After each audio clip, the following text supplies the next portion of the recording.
Resilience also means using the tools that we already have access to, and using those tools very wisely and judiciously. In today's AI homeschool lab, we are going to make ChatGPT more useful by giving it better teaching instructions. We're going to talk, kind of pick up from where we left last week. If you were able to join me during that segment, last week we turned ChatGPT into a Socratic tutor that asked questions instead of just handing your children the answers whenever they provide it with a problem. This week, we're solving another common issue, which is generic prompting. A parent types, make me a worksheet on fractions. ChatGPT makes worksheet, but it may be too easy, it may be too hard, unrelated to the method that you are teaching, or disconnected from the skill you actually need to strengthen.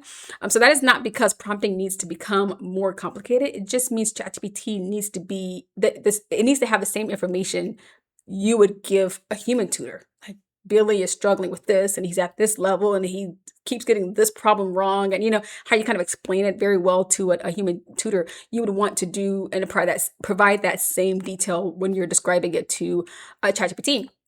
OpenAI's current prompting guidance emphasizes being clear and specific, providing enough context, and refining the prompt after you see the first response.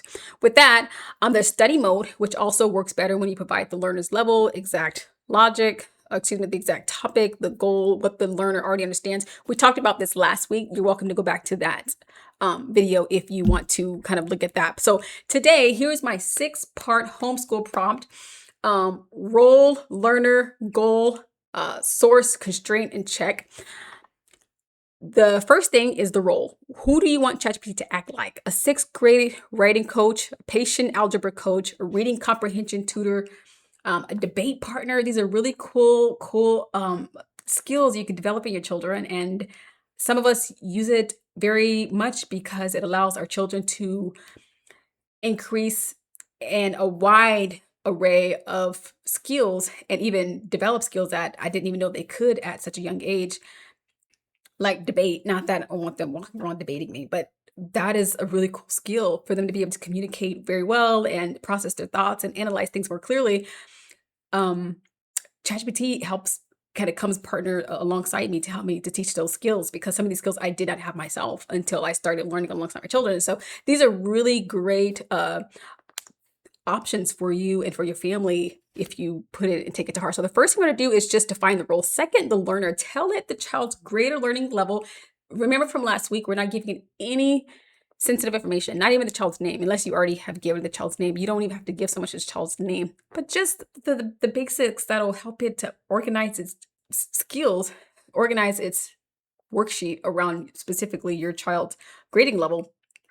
So you want to tell it the child's grade level, or learning level. You want to tell it what the child already understands, where the difficulty begins.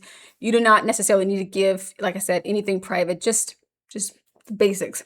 Number 3, you want to talk about the goal. What should the student be able to do by the end? Avoid, I want him to understand fractions better. Okay. Say, by the end of this session, or at the end of this tutoring session, the student should be able to compare 2 fractions with unlike denominators and explain the reason out loud. The 4th thing is the source. If you are using a lesson, a worksheet, article, or a set of notes, or any kind of standard at all, give it to ChatGPT, because it's going to align the student's lessons based on your already provided standard. Do not force the model to guess what curriculum you meant. Just provide it a picture. Take a picture of it and submit it. Or if you have it saved on your file, just submit that. Just make sure it's scrubbed of any personal information. 5th, constraints. This is where you control the teaching method. Ask 1 question at a time. That's what you're going to tell it. Ask it 1 question. Don't reveal the answer. Keep explanations short. Use grade appropriate vocabulary. Use a concrete example before an abstract rule. Keep the session to 10 minutes. You can literally dictate that as well.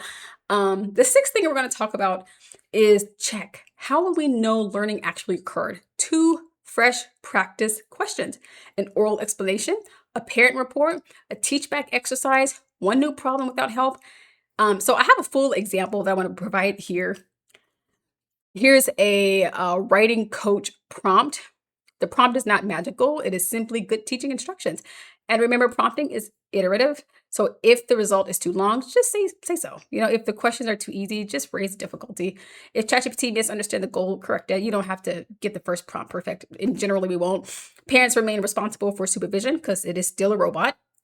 You want to verify important facts, especially if you're dealing with things that are, you know, history and, with things that where information can get easily misunderstood.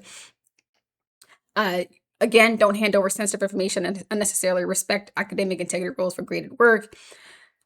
Most importantly, ask your child to demonstrate learning away from the screen. So this week's challenge is simple. Take 1 week prompt you normally use and rebuild it with all 6 parts. So you're going to take a week prompt that you generally use. Perhaps you can start with the one we described last week, which I thought is actually a very strong prompt, but you can start there. And you're going to just optimize it. Consider the role, the learner, the goal, the source, the constraints, and check. Then compare those 2 outputs. Here's output number 1.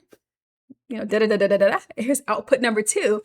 Better AI results usually begin with better teaching instructions. And so today's AI Homeschool Lab, we're just going to learn how to optimize what we already use to get the best, absolutely best of results for our children.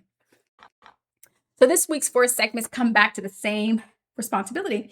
Parents need to understand the systems around the family, understand the rules that govern your child's opportunities, understand the stories competing for your child's imagination and their liberty, spiritual and emotional liberty. Understand the financial structure that determines how much pressure your homeschool can absorb, and understand the tools you bring into your homeschool will, if will well enough. Understand those tools well enough to make them serve you rather than replace it and buy more. We know that constant need to buy another tool. You don't have to buy another tool where tutoring is concerned. You simply use the tools you already have, save yourself a lot of money, make your children the smartest kids probably in the block or in your town or maybe in your city. Strengthen those skills because we're aiming for academic excellence, spiritual excellence, intellectual excellence, communication excellence. We're aiming for excellence because our Father who's in heaven is excellent. Thank you so much for joining me in this first episode of Homeschool Now. I'll see you next week. God bless.